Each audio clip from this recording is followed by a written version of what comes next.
Je reviens à une question qui se pose et qu'on peut poser à tous les rabbinim. Comment expliquer le divorce? Bon, la question elle est en même temps simple et en même temps compliquée. Si on ne construit pas ensemble, si on ne se construit pas, tout court, se construire c'est quoi? Cela veut dire croire et créer ensemble. À savoir croire en chacun. Le Hatan, il doit croire, il doit avoir une conviction sincère, juste, sur son partenaire. Son partenaire est capable de transcender. Alors il peut créer. Autrement dit, crois en moi et je crée en toi. Lorsqu'il y a cette croyance, il y a la création. Alors c'est sûr et certain que quand il y a un virus qui les sépare, c'est souvent, bien sûr, l'égoïsme. C'est souvent quand on ne s'est pas assis avant le mariage, et on n'a pas éclairé les caractères qui peuvent nuire par la suite. Le plus grand des caractères qui nuit par la suite, c'est le fait qu'on n'a pas dévoilé aux partenaires qui nous sommes. Et en fait, la midara'a, le mauvais caractère, est une bombe atomique qui était déjà à la naissance d'un des partenaires et qui n'a jamais été vérifié, qui n'a jamais été touché. Il est resté en sommeil sans que personne ne l'excite. Si on m'a expliqué un jour, Rabbi Simcha Zissel, après la guerre mondiale, la deuxième guerre mondiale, il y avait une salle de mariage et plusieurs fois, il y a eu beaucoup de mariages dans cette salle et un jour, la salle a explosé. Ils ont vérifié, ils ont trouvé qu'il y avait une bombe atomique, enfin une grosse bombe cachée sous le parquet. Il a expliqué Rabbi Simcha Zissel, qu'est-ce qui s'est passé? C'est que tous les premiers mariages, quand ils ont dansé sur le parquet, ils n'avaient pas touché l'endroit de la bombe. Dès qu'il arrive le moment où tu excites, la bombe, elle se réveille et elle explose.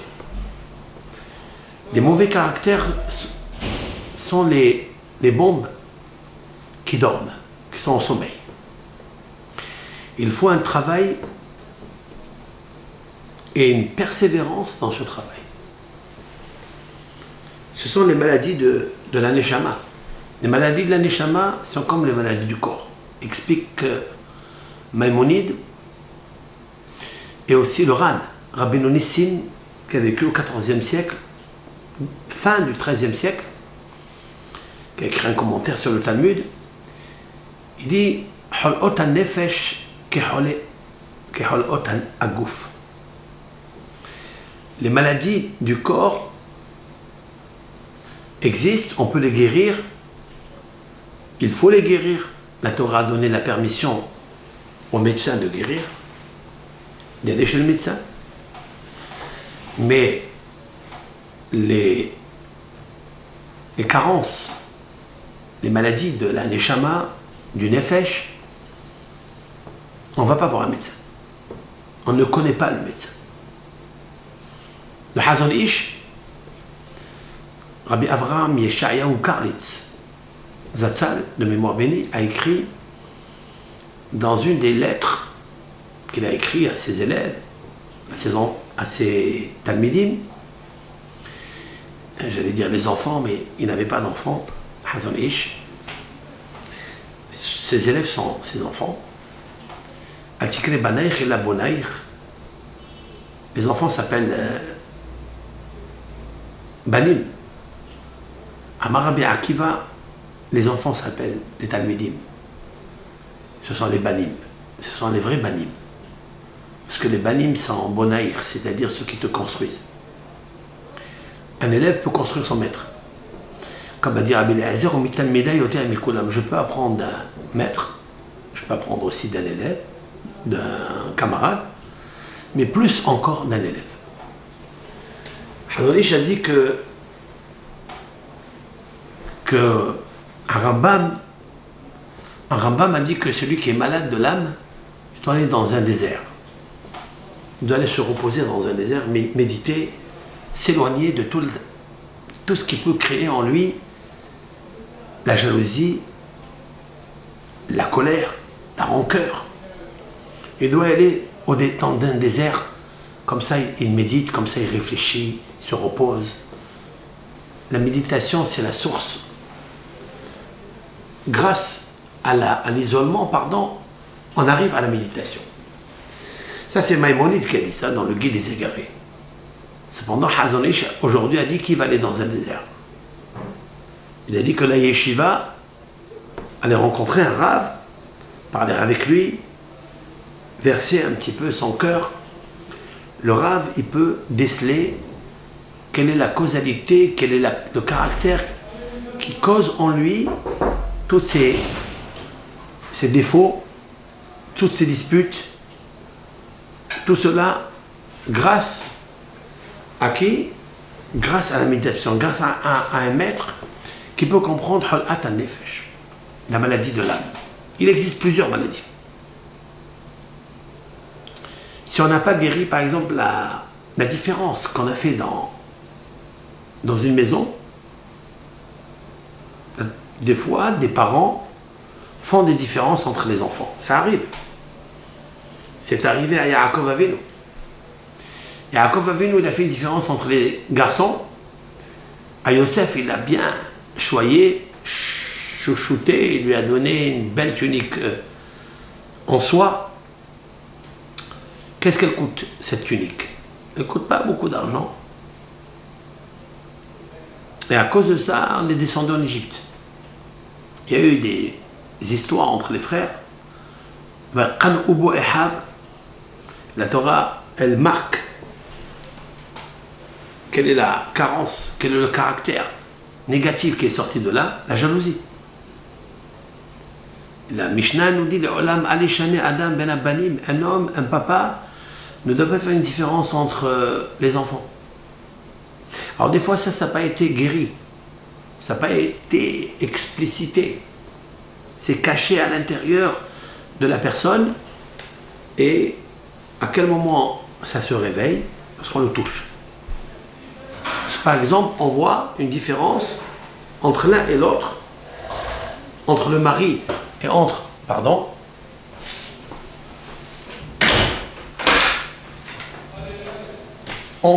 le mari et la femme, il y a une certaine différence, mais cette différence, elle provient des fois de ce caractère, par exemple.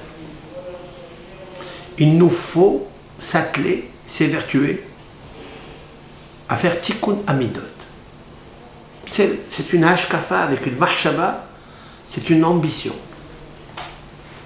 Parmi les caractères qu'il nous faut savoir par rapport au choix d'un hatan ou d'une kala, l'ambition, la hashkafa. Est-ce que le hatan, est-ce que la kala, ils sont des auteurs de hashkafa, d'ambition? Si il manque une ambition, c'est qu'il y a un grand défaut dans cette personne. La hashkafa, c'est le ratson. C'est quand j'ai le ratson et la hashkafa, c'est-à-dire une ambition de grandir, de se rapprocher de la vérité. Très très attention à ça. Il nous faut aussi une hashkafa de ne jamais se décourager. Il faut une hashkafa, il faut une ambition. Il ne faut pas laisser les choses à leur nature, parce qu'elles reviennent au galop. Il faut un travail personnel approfondi de hashkafa, c'est-à-dire l'élan, le regard vers l'avenir. Et cela par un ratson. Un des buts de réussite du couple, c'est pas dans le couple, pendant le couple, parce qu'il faut aussi travailler énormément dans le couple et se construire ensemble. Pourquoi la femme c'est Bina? Bina, c'est-à-dire Binyan, construction, parce qu'elle te construit. Sinon, c'est impossible. Tu ne pourras pas arriver au bonheur dans le tikkun hamidot sans la femme. D'ailleurs, l'homme, dans les maximes de nos pères, il a toujours besoin d'un repère, d'un arbitre, d'un coach. Toujours. Quand il naît, il fait Brit Mila. Quand il étudie, quand il a 5 ans, il étudie le Humash.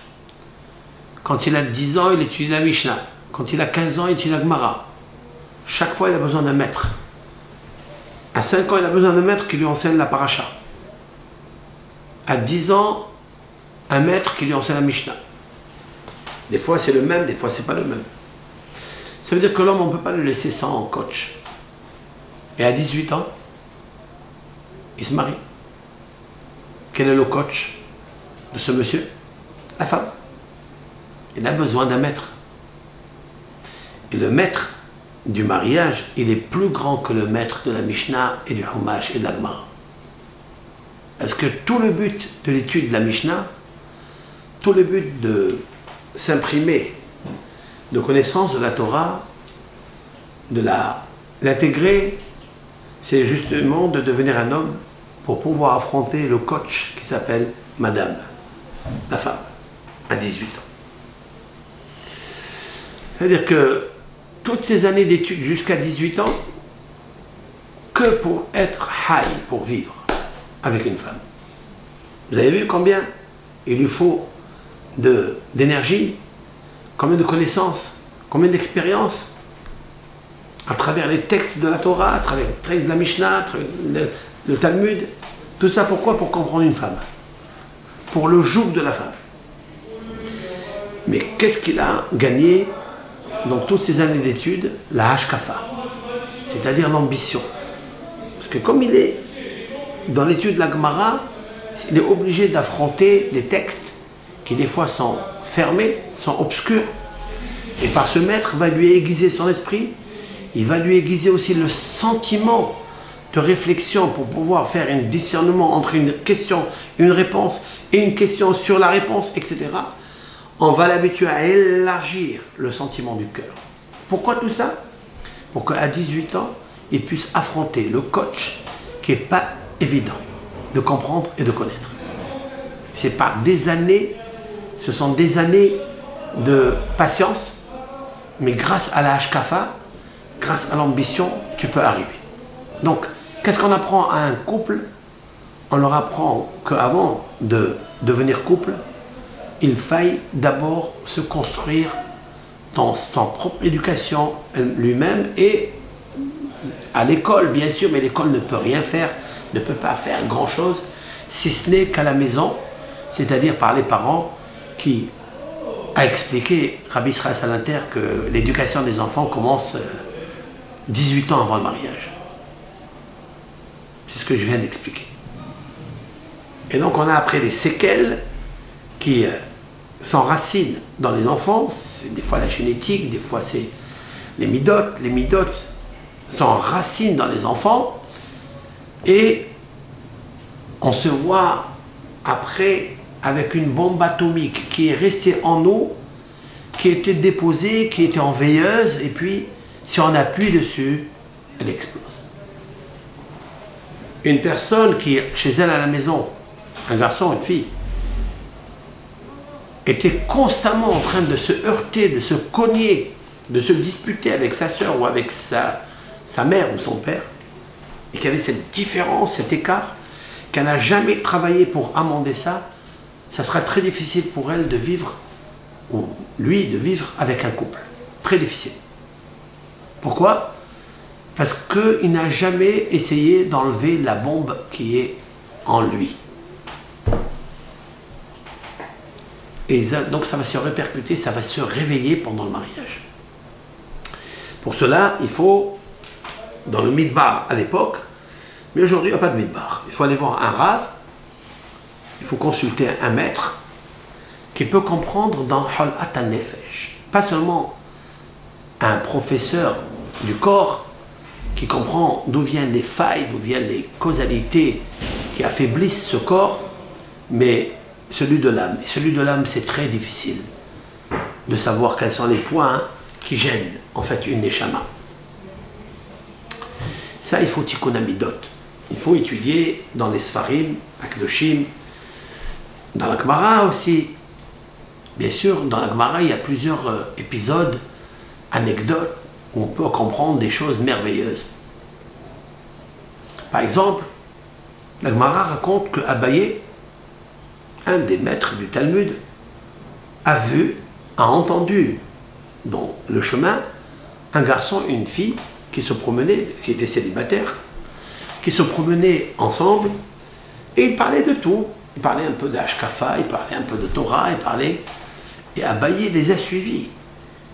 Il a dit, mais c'est un garçon et une fille qui sont célibataires, ils sont ensemble, ils vont marcher tout au long de la route et peut-être ils vont se toucher, et peut-être ils vont faire le péché.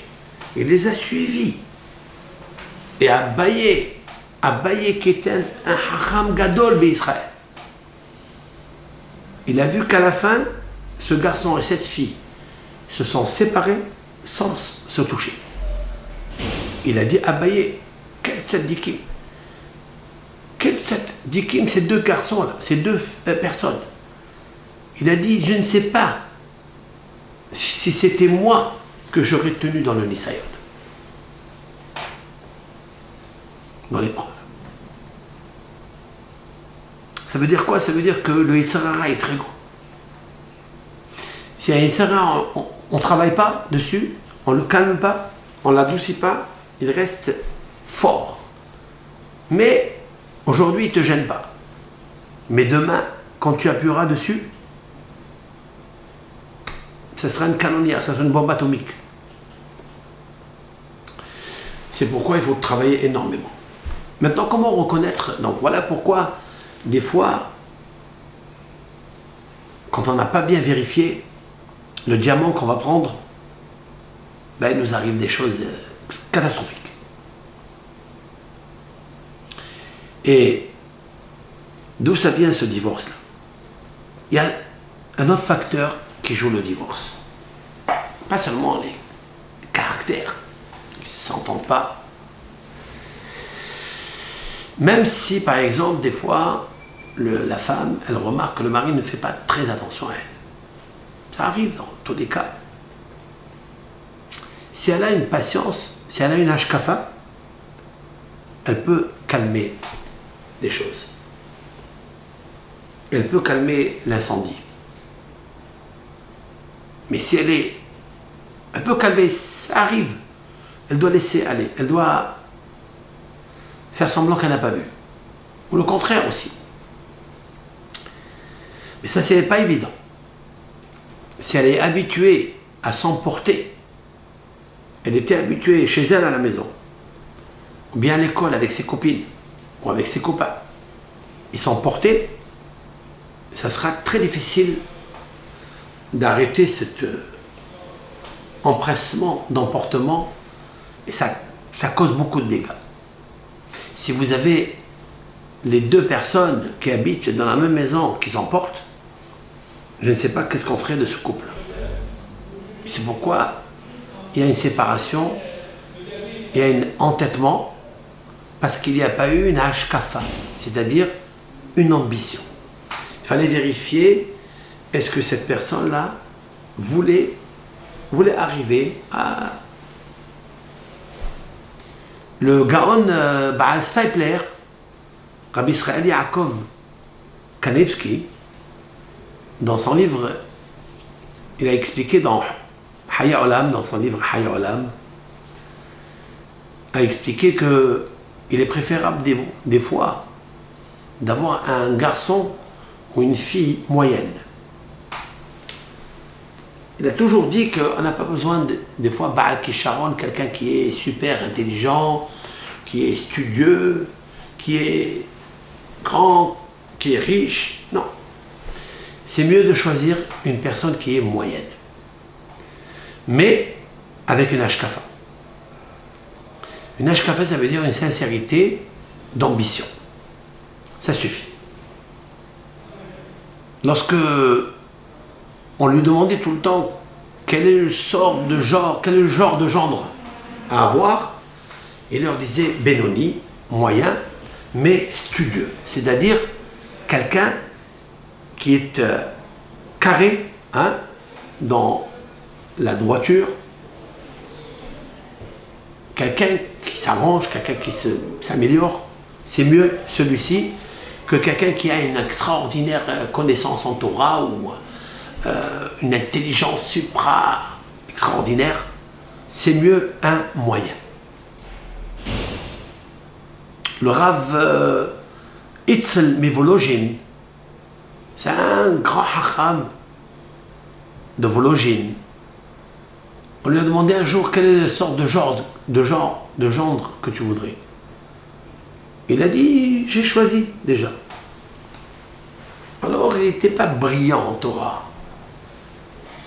Il n'était pas un Baal Zikaron. Vous savez, chez les Ashkénazes, ils aiment toujours ceux qui sont brillants dans l'exaltation de la Torah, la harifout, c'est-à-dire l'aiguisement d'esprit, brillant, aigu.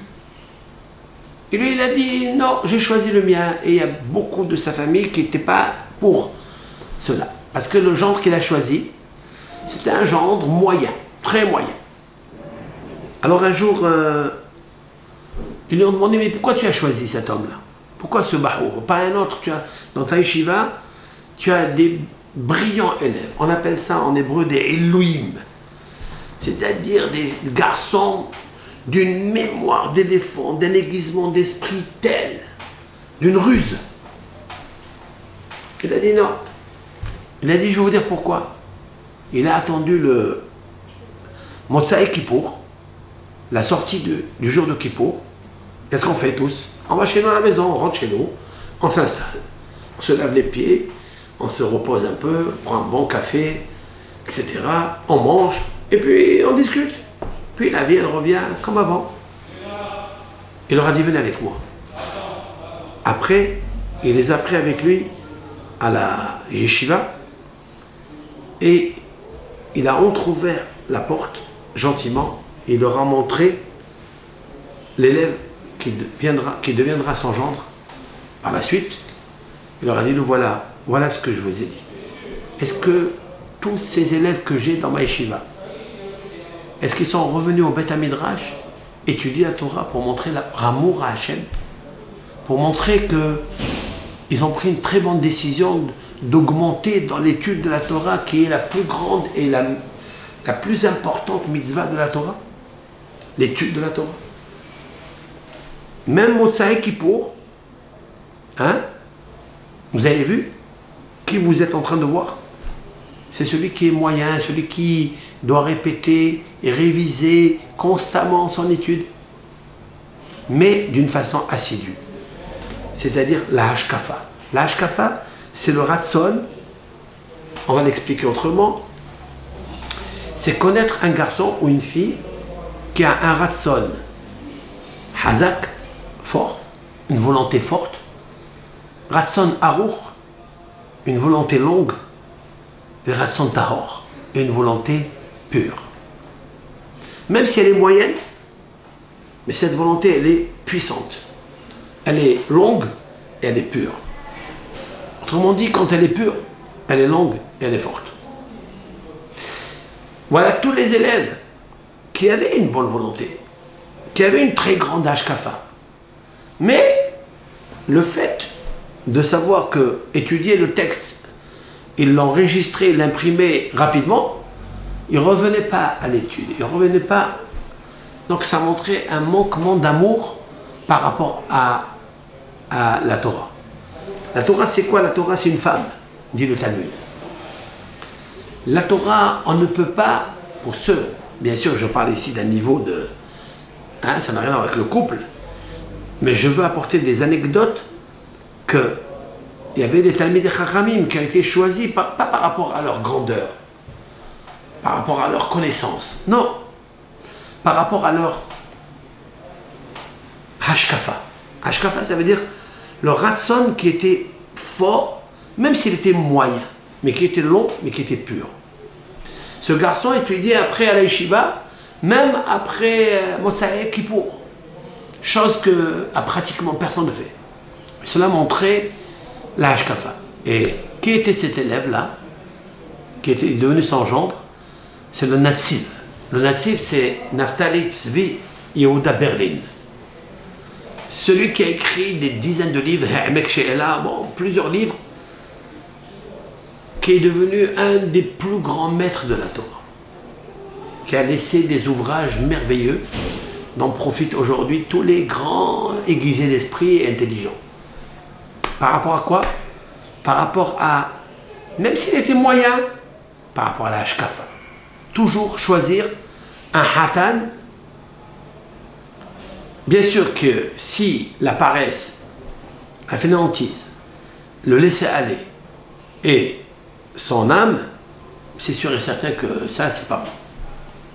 Mais toujours, bien sûr, il faut vérifier pourquoi il est comme ça, etc.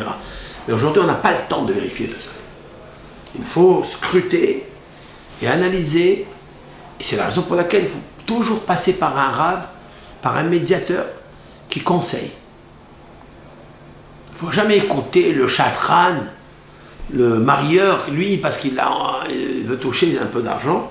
Il peut parler même du sheker. Il peut parler même du mensonge parce que quand il concerne l'argent, il veut toucher une prime. Alors bien sûr qu'il ne faut pas faire confiance en lui. Être moyen. Un jour, on a demandé au Hazon Ish, et je vais vous le lire, ce que dit le Hazon Ish.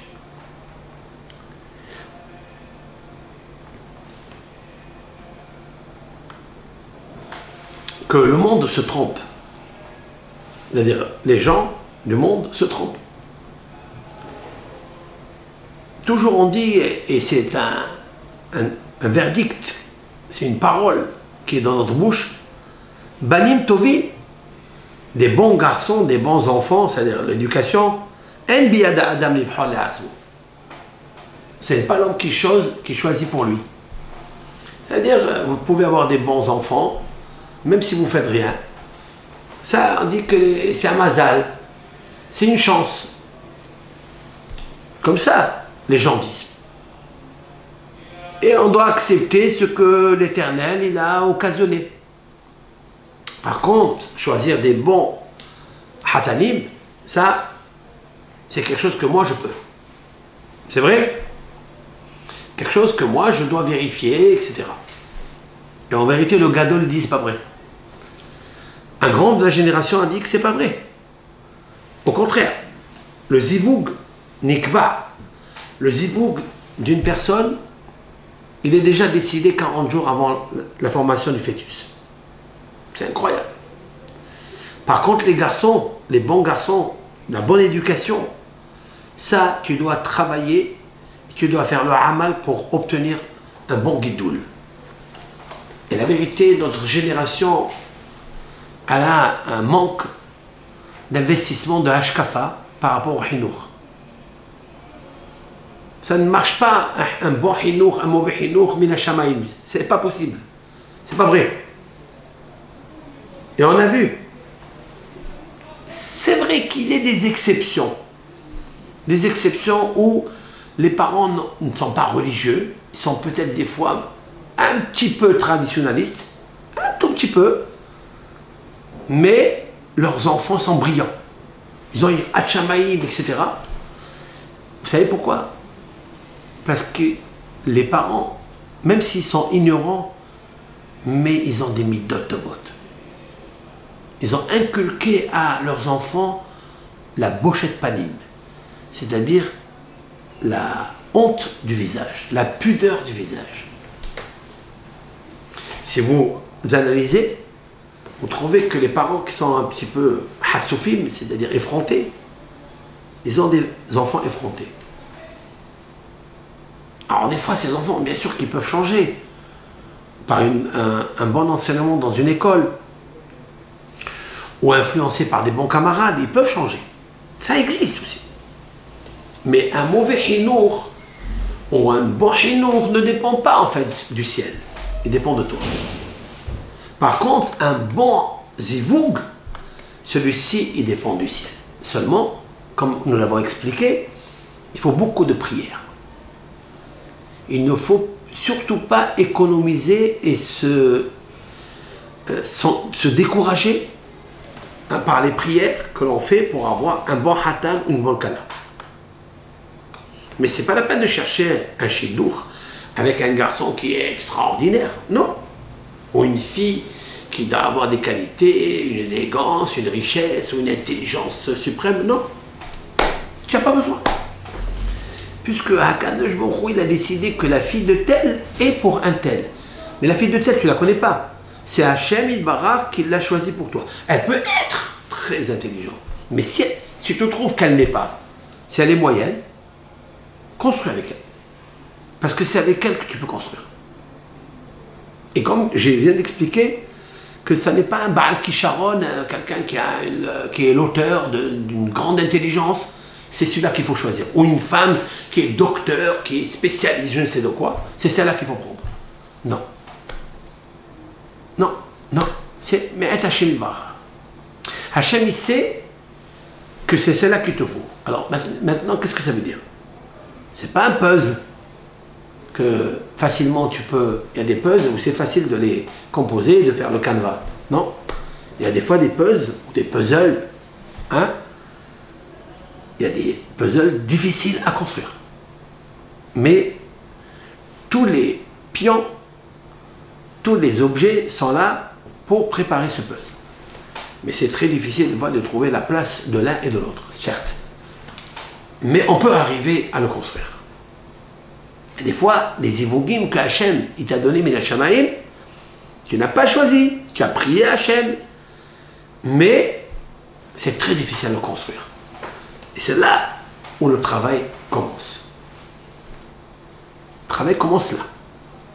Alors bien sûr, si tu es un garçon ou une fille qui s'emporte facilement, parce que tu vois que le côté qui est à côté de toi, il est trop moyen, et toi tu es un petit peu intelligent, un peu Ba'alashkafa, qu'est-ce qui se passe? Une des phrases qui sort de la bouche, tu ne sers à rien. Tu ne sers à rien. Tu ne vaux rien, tu n'es pas comme les autres. Et c'est là où commence le boulot. Un travail très difficile. Cette phrase que tu ne sers à rien, c'est pas bon.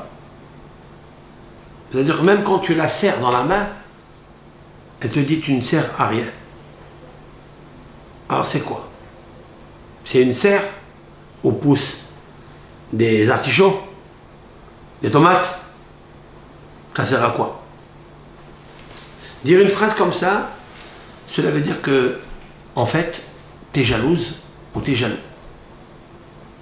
La jalousie, le fait de voir ta copine, ta voisine, ta sœur, qui s'est mariée peut-être avec quelqu'un de riche, quelqu'un d'élégant, ça perturbe et ça réveille en toi la bombe atomique, qui n'a jamais été taquinée, qui n'a jamais été écrasée. Quand elle s'est écrasée, lorsqu'elle se réveille par le mariage. Et ça, il faut faire très attention. Il ne faut pas dire tu ne sers à rien. Il y a un rave, grand rave, qui a aidé sa femme pour faire étaler le linge, hein, pour faire sécher le linge. Et un jour, il est allé pour aller sécher le linge au soleil, et il a vu par la fenêtre que la femme du voisin le regardait, en train de le faire.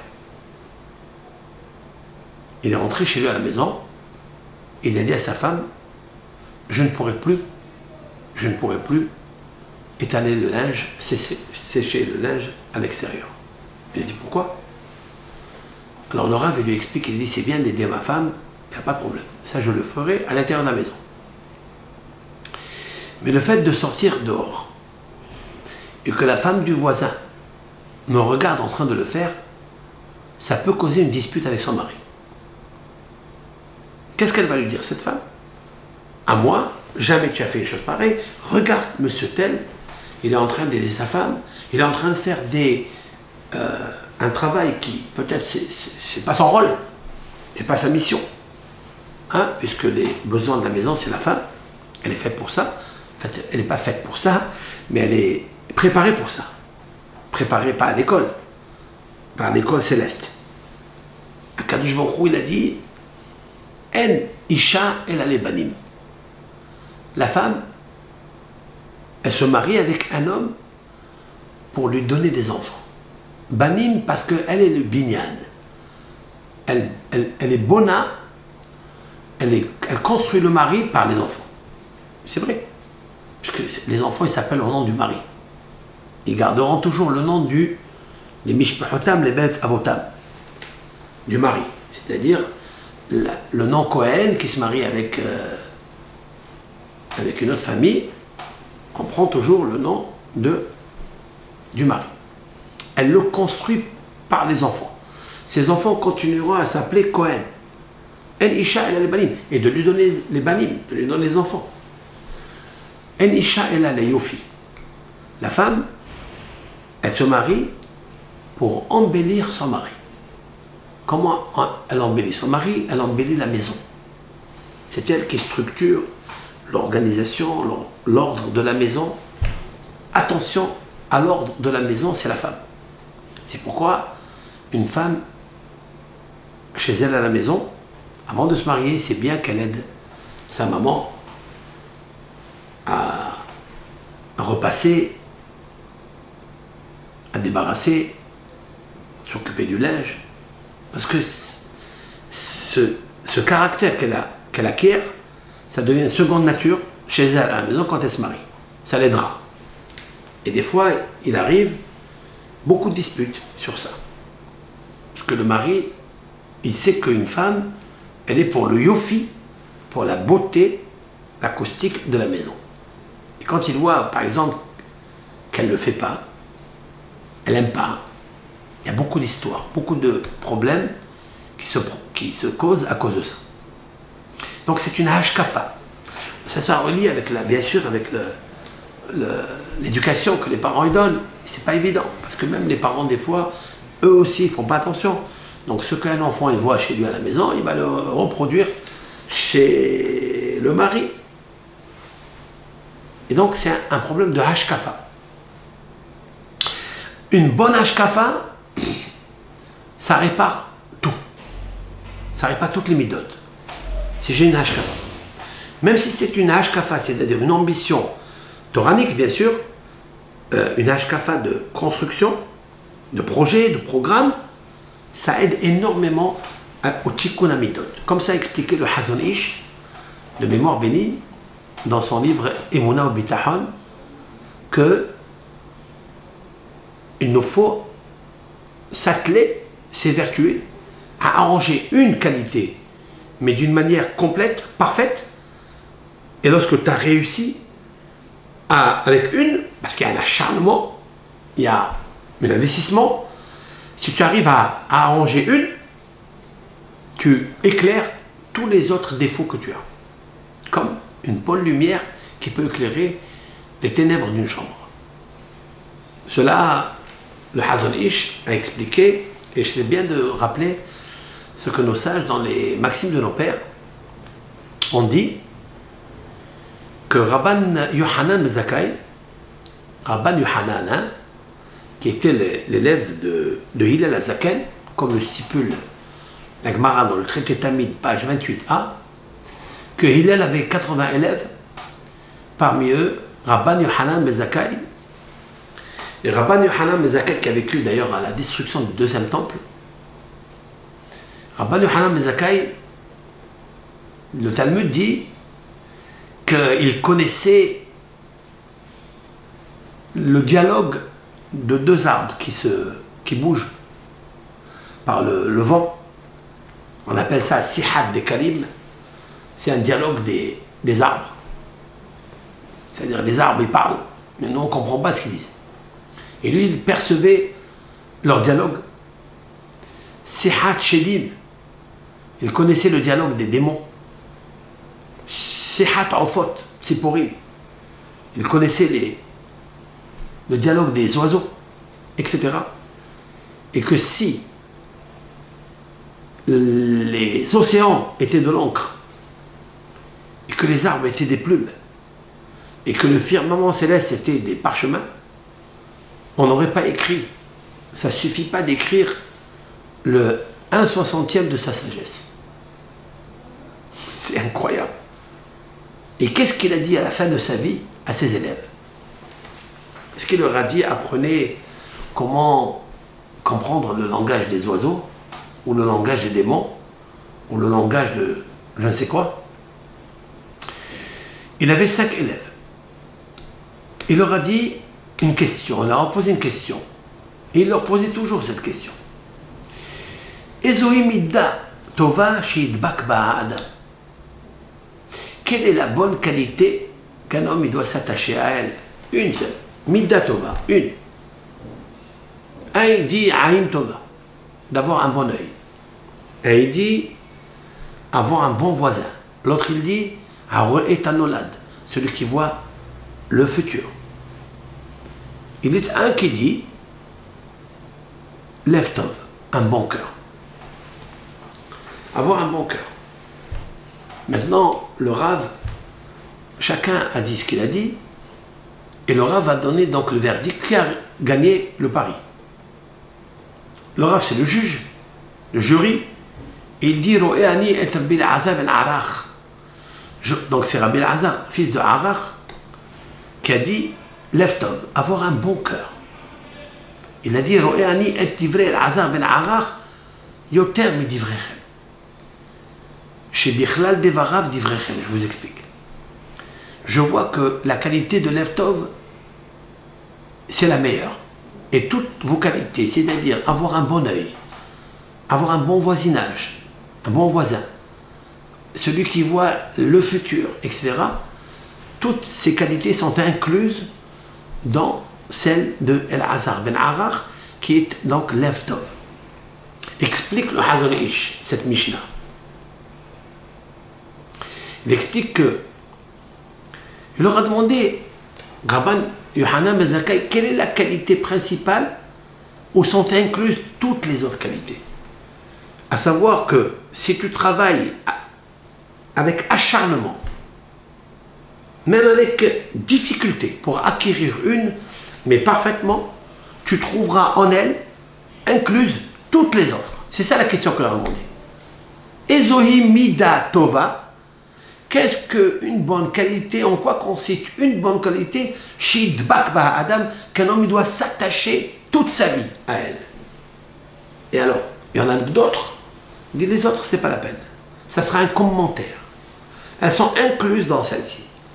Il dit que Leftov, c'est la meilleure. Pourquoi? Parce que Leftov, c'est quoi Leftov? Rabbeinu Yonah Girundi a dit, c'est un rave qui a vécu au XIIIe siècle, contemporain de Maïmonide, en Espagne, à Gironde. Il y avait un autre qui a vécu en Allemagne.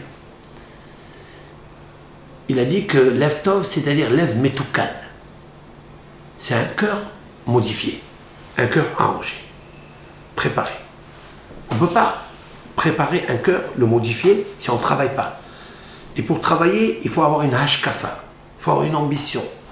Et pour avoir une ambition, il faut avoir un ratson, une volonté puissante, une volonté longue, une volonté pure.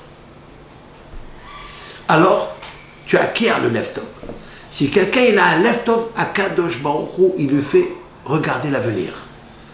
Il lui fait qu'il soit un bon voisin. Il lui fait qu'il a un bon œil.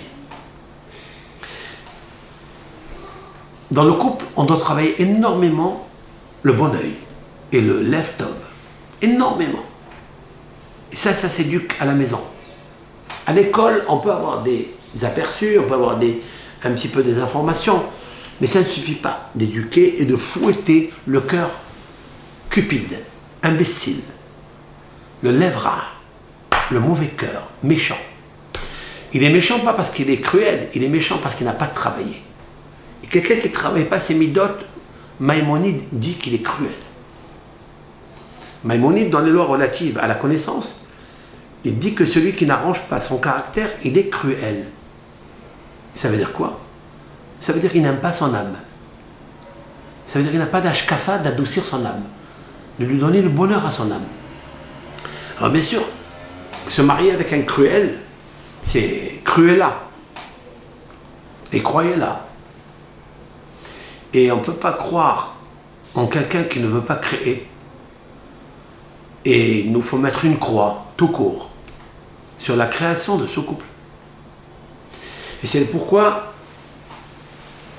quand tu penses à moi, je dépense pour toi.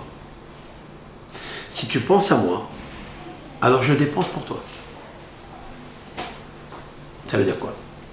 Ça veut dire, en fait, si tu penses à moi, ça veut dire que tu as un left-over, tu as un bon cœur. Si toi tu penses à moi, parce que tu as un bon cœur, alors mon cœur à moi, il est encore plus grand que le tien. Alors je dépense pour toi. Et c'est ça, en fait, le couple. Le couple, c'est Hashkafa. Maintenant, la Hashkafa, l'ambition, c'est d'aller chercher Leftov, un bon cœur. Et le bon cœur, la manifestation du désir de recevoir pour soi-même n'est pas un bon cœur. C'est la manifestation du désir de recevoir pour partager. Je pense à toi, moi je dépense pour toi. Lorsque vous trouverez dans la bouche de certaines personnes qui ont divorcé, pourquoi? Ils te diront, j'ai divorcé parce que j'ai tout donné, j'ai donné, j'ai donné. Moi je pense à lui et il ne pense rien pour moi. On ne dépense rien pour l'autre parce qu'en fait, on n'a pas un bon œil. Et on n'est pas un bon voisin de notre femme, de notre mari. Et pourquoi tout ça? Parce qu'il n'y a pas une hashkafa de travail à l'intérieur de l'Ève. Comment faire? Même quand vous voulez travailler, quand vous avez envie de travailler, on commence un jour, 2 jours, 3 jours, ça s'arrête. Pourquoi? Parce que le ratson, il y en a du ratson, il y a de la volonté, mais il n'est pas hazak, il n'est pas fort. Et des fois, même quand il est fort, c'est pour quelques jours. Il n'est pas long. Il n'est pas constant et long. Et des fois, même quand il est long, il n'agit pas, il ne fait pas d'effet. Pourquoi? Parce qu'il n'est pas pur. Et la pureté, vous la trouverez que dans 2 endroits dans le corps, le cœur et l'âme. Si le cœur n'est pas lev-tov, c'est impossible d'être tov et d'avoir du lev. Vous devenez cruel. Cruel, ça ne veut pas dire que je suis méchant, je tire les griffes. Non. Cruel, c'est se laisser aller dans l'égoïsme, dans le shefa de la Kabbalah et pas du shefa de la donation. Tu reçois un shefa, il faut le donner. Si toi tu penses et toi tu dépenses pas, alors c'est pas bon. Si quelqu'un pense à l'autre au point où l'autre va dépenser pour lui, alors il y a des pensées. Il y a des pensées, c'est-à-dire penser. Il y a plusieurs pensées ensemble. On peut construire. Et comment on arrive à penser? C'est en pensant ses actes, c'est-à-dire son caractère. Le penser, quoi. Le lisser, le limer, pour le lisser et le briller, le faire briller. Tout ça, c'est un travail de cœur. Mais le Yitzhara, il ne te lâchera pas. Toi, tu es la proie. Tu crois que c'est facile? Tu dois travailler. Tu dois avoir l'ashkafa. Tu dois avoir envie de le faire. Alors, tout ce que je suis en train de dire maintenant, c'est peut-être trop tard après le mariage, mais c'est très tôt avant le mariage. C'est ça qu'on explique aux jeunes avant de se marier. Est-ce qu'ils ont ces facultés d'ambition? Ratson, Arour, Hazak et Taor. Très très très important d'avoir la Hashkafa, d'avancer. Il ne faut pas. Des fois ça arrive dans le couple où un des deux il est plus avancé dans la Torah, dans la religion. Il est venu d'une famille, par exemple pour du tzitzit, pour du talit, etc. Et le partenaire ne suit pas. Comment faire?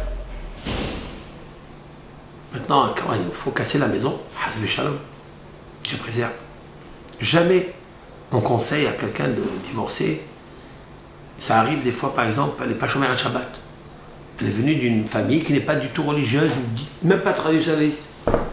Même chez eux à la maison, ils ne faisaient pas Shabbat. Et aujourd'hui, elle se marie et des fois, un des partenaires a évolué. Parce qu'il nous faut évoluer toujours. Parce que si tu ne montes pas, tu régresses obligatoirement. Alors, la question se pose, est-ce que je dois divorcer avec cette femme ou pas? Quoi, elle rentre, elle fume devant moi à table. Comment je fais? Je divorce ou pas?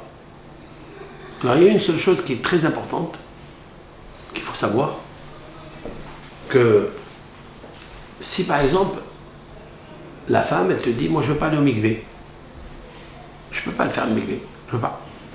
Ne m'intéresse pas de faire le mikvé. Je ne comprends pas ce que c'est, je ne veux pas. Là, c'est le cas le plus urgent par rapport au divorce. Il faut beaucoup parler, il faut beaucoup soigner, il faut s'intéresser à la réparation par rapport à la pureté familiale, parce que c'est le fondement en fait du judaïsme. Parce que Ish ve Isha, ensemble, Shechina, Sherouya Benehem. La Shechina, c'est dans le couple. On ne peut pas enlever la Shechina. Comment on enlève la Shechina? Par la Toum'a. Si une femme, elle ne se purifie pas au mikvé, elle reste tamée, elle reste impure. Et cette impureté, elle se colle au mari, et il ne peut pas, c'est impossible. Par contre, si c'est un cas, une situation urgente de Shabbat, on peut avoir beaucoup de patience pour ça. Parce que le Shabbat, on n'a pas encore bien compris. C'est vrai que c'est un grand interdit. Le Shabbat, il est plus grave que la mikvé. C'est vrai. Parce qu'une femme qui ne va pas au mikvé, elle pratique le devoir conjugal, elle est passible de retranchement, lui et elle. Mais quelqu'un qui ne fait pas Shabbat, d'une façon notoire, bien sûr, parce qu'il y a 10 personnes qui savent, elle est passible de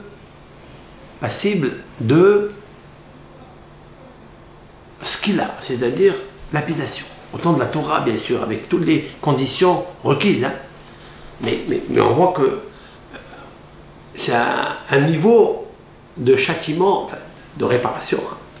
Ces châtiments, en fait, c'est des réparations de l'âme, s'il ne le fait pas. Eh bien, c'est un niveau plus grand. Il y a d'abord sikila, après il y a strangulation. Après, il y a karet. Mais, il me semble qu'il faut être patient pour le Shabbat. Même si elle fait des choses, elle prend la voiture, tout ça, et toi tu ne prends pas, ça te dérange. Ça te dérange énormément. Mais Akadosh Baruch Hu, il a dit pour le Shalom Bayit, tant qu'il y a le Shalom Bayit, c'est-à-dire le mikvé, tu peux encore patienter et prier et aller très doucement pour arriver à capter le pourquoi, la cause, pourquoi elle ne le fait pas, et la faire avancer par des rabbanites ou par des rabbinim, ça dépend du cas. Ça, c'est pour le Shabbat. Mais pour le mikvé, c'est impossible. C'est incontournable. C'est comme ça. Après, bien sûr, il faut créer, bien sûr, un médiateur familial, un rav, un rabbinite, pour expliquer les choses. Et là aussi, il ne faut pas trop se presser, bien sûr, pour le Shalom Bayit. Akadosh Baruch Hu, il a dit, pour le Shalom Bayit, efface mon nom. Prends mon nom. Vous savez dans quel cas ça parle? Ça parle dans le cas où un homme, il soupçonne sa femme. C'est la fameuse sota, la femme qui parle avec un homme étranger à son mari, elle s'isole avec lui, et le mari lui dit « Je ne veux pas que tu t'isoles avec cet homme ». Et elle le fait. Alors elle est soupçonnée, il y a un safek, il y a ici un doute. Est-ce qu'elle n'est pas...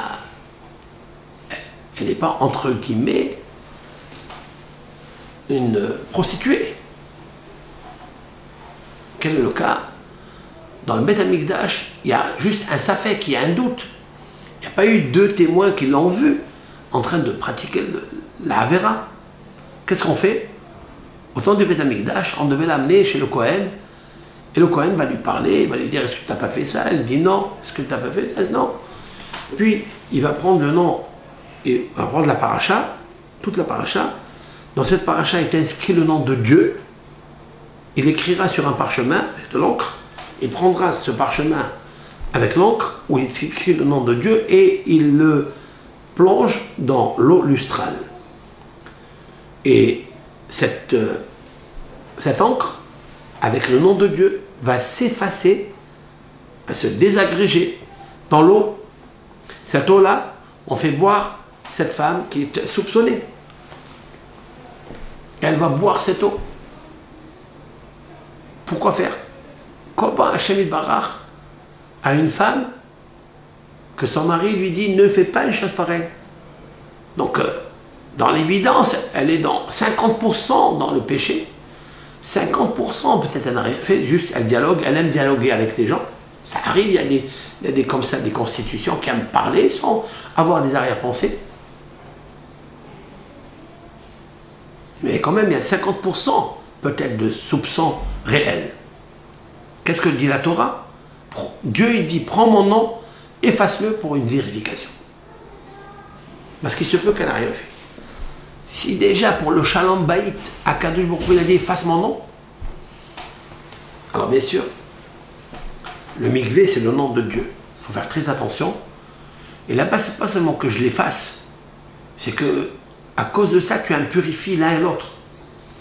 Tandis que le Shabbat, certes, c'est une mitzvah de la Torah qui est très importante, mais on peut facilement puisqu'elle ne contamine pas l'homme ou la femme, celui qui est chômeur, il n'est pas contaminé, juste il est spectateur de son partenaire qui ne respecte pas le nerf de Shabbat. La force d'Akdusha le Shabbat. On peut arriver facilement à les arranger. Et en aucun cas, pour l'instant, il faut divorcer. Après, bien sûr, peut s'y mêler à ça beaucoup de choses qui vont créer la panique dans cette maison et que peut-être la non-observance du Shabbat peut révéler des signes étrangers chez le partenaire qui sont liés à d'autres choses. Et ça, bien sûr, il faut une vérification. En attendant, juger le partenaire avec bienveillance. Mais pour ne pas arriver à tout ça, il faut le vérifier avant. Avant, quand on met les rails, il faut les poser convenablement. Savoir où on va marcher, où on va avancer. La hashkafa, l'ambition. C'est d'arranger. Une personne qui vous dit, moi pour l'instant je ne suis pas chômeur à Shabbat, mais je vais le faire, mais je vais arriver à le faire. C'est un très bon raisonnement et ça peut être une décision concrétisée par la suite. Pourquoi? Parce que c'est une semi-hashkafa. C'est une semi-ratson. Elle a envie. Pour l'instant, elle ne peut pas. Mais elle a envie. Tu le laisses. C'est comme le Talmud dit quelque chose d'extraordinaire. Dans le traité Kiddushin, une personne, on lui a présenté une femme. Cette femme, elle est Hasidah Keddisha. Elle est pudique, pieuse, tout. Mais lui, il est rachat. Lui, il est rachat.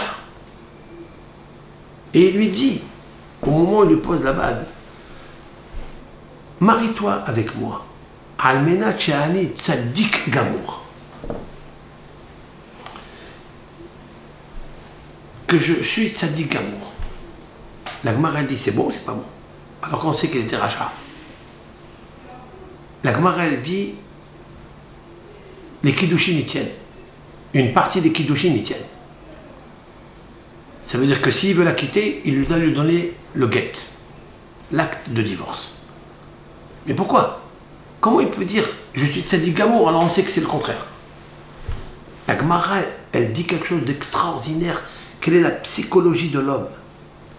Si un homme, il a un ratson d'une femme, parce qu'on lui a présenté une femme qui est très bien, elle est pudique, elle est chomérette, négia et tout, et il dit Amena Shani Tzadik Gamour, crois-le, Shema Hirher Bichuva Beregaya.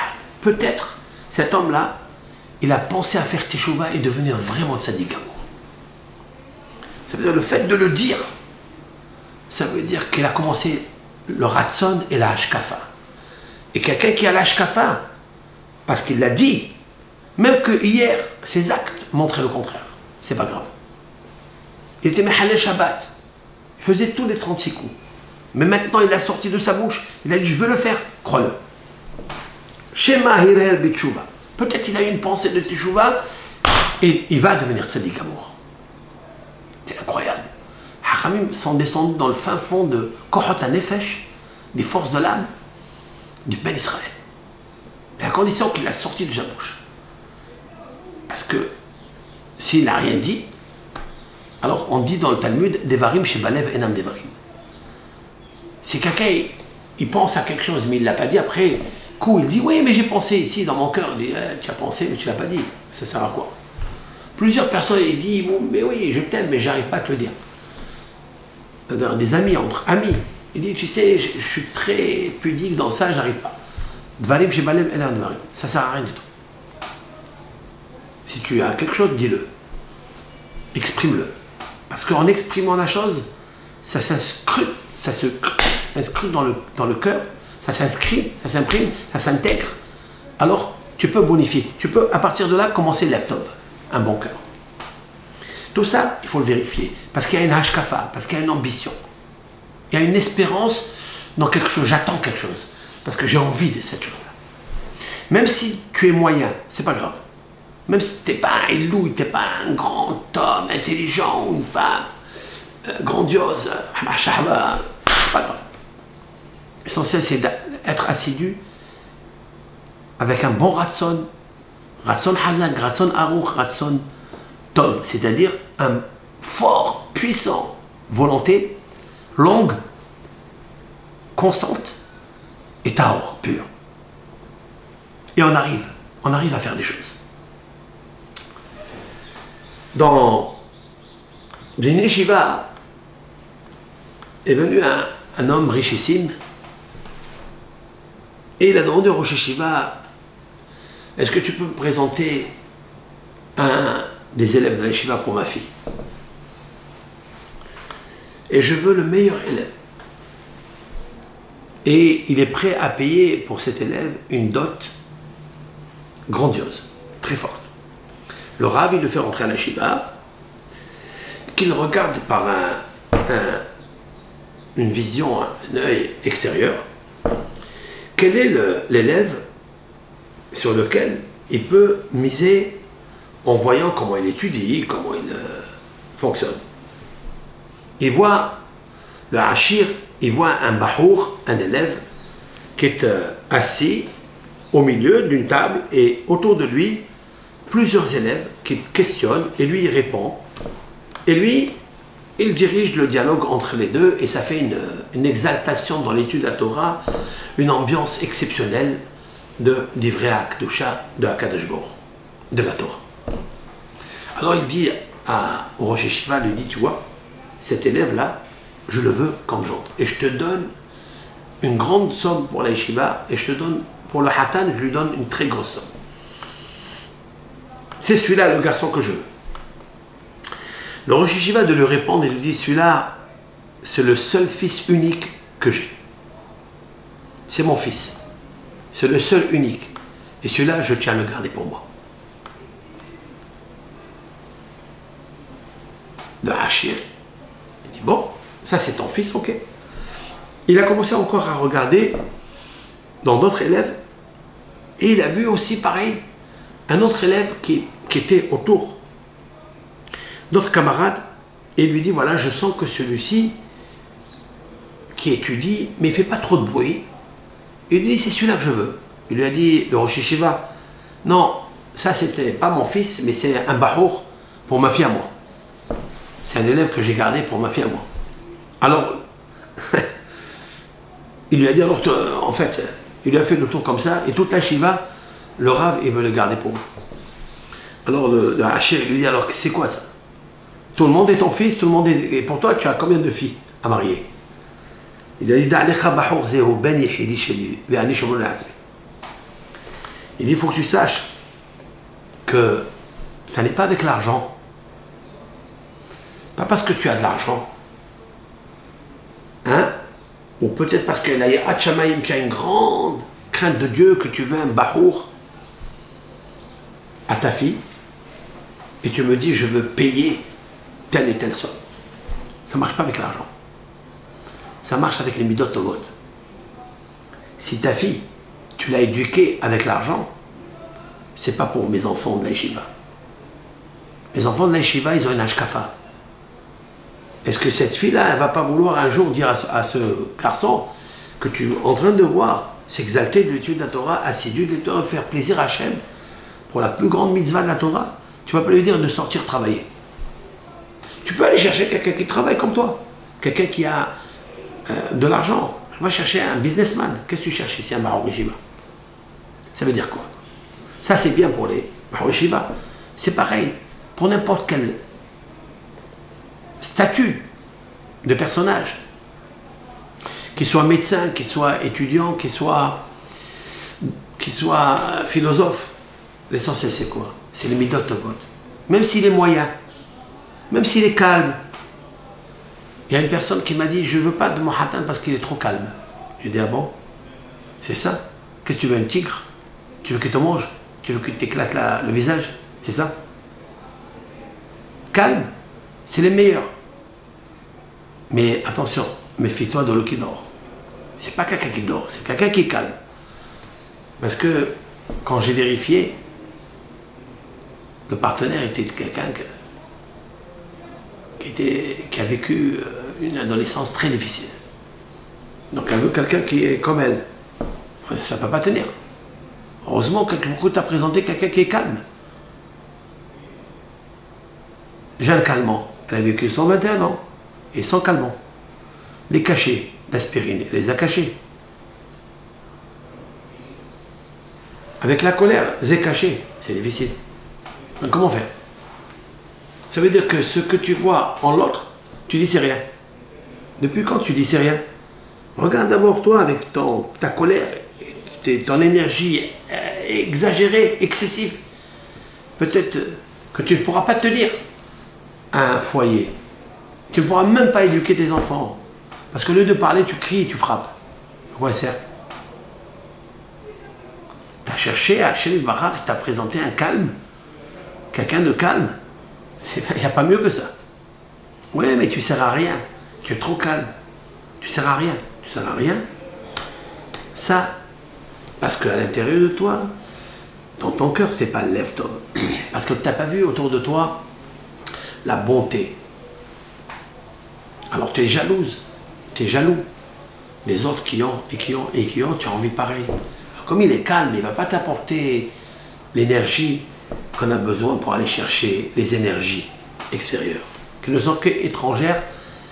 Et encore, c'est pas sûr que celui qui sort travailler réussit. La parnassa, elle vient de Hachem Yisbarach. Bene Hayé maisonné, les enfants, avoir des enfants, ou avoir une longue vie, ou avoir la parnassa, Bemazala Talamilta. Le traité talmudique Moed Katan, ça dépend du mazal. Ça ne dépend pas des mérites. Tu peux avoir beaucoup de mérites et tu ne peux pas avoir d'enfants. Tu peux avoir beaucoup de mérites et pas avoir de parnassa.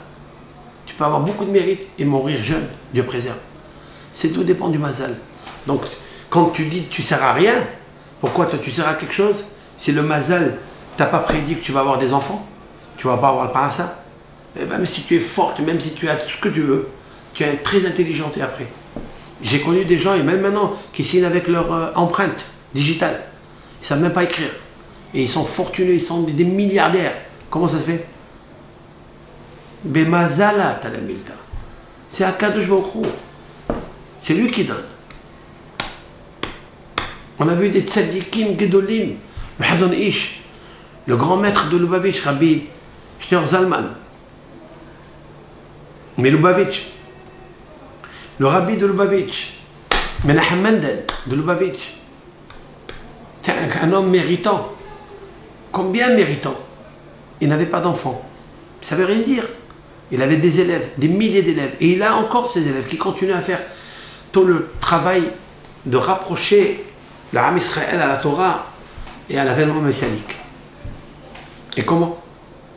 Et là, il s'est découragé pour ça.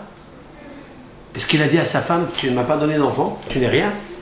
Ou elle lui a dit, tu n'es rien?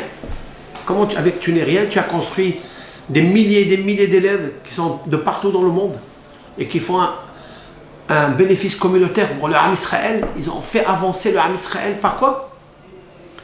Par un couple stérile. Un couple stérile qui n'a pas eu d'enfant. Comment est-ce fait? Mais Mazalat à la limite.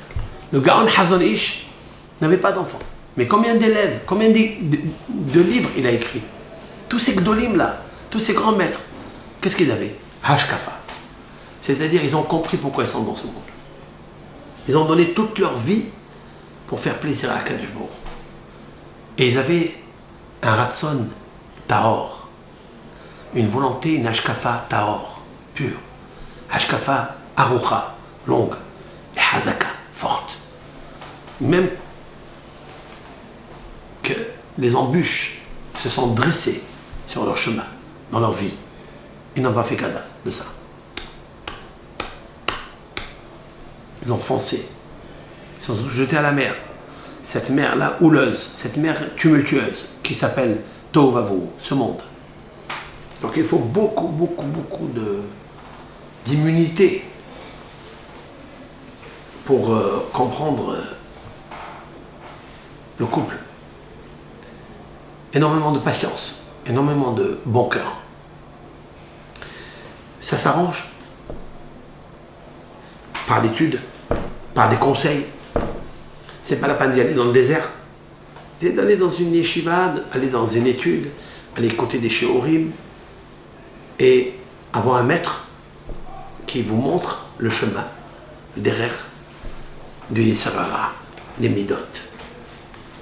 Et notamment, notre maître, c'est le Messilat Yesharim, le sentier de la rectitude.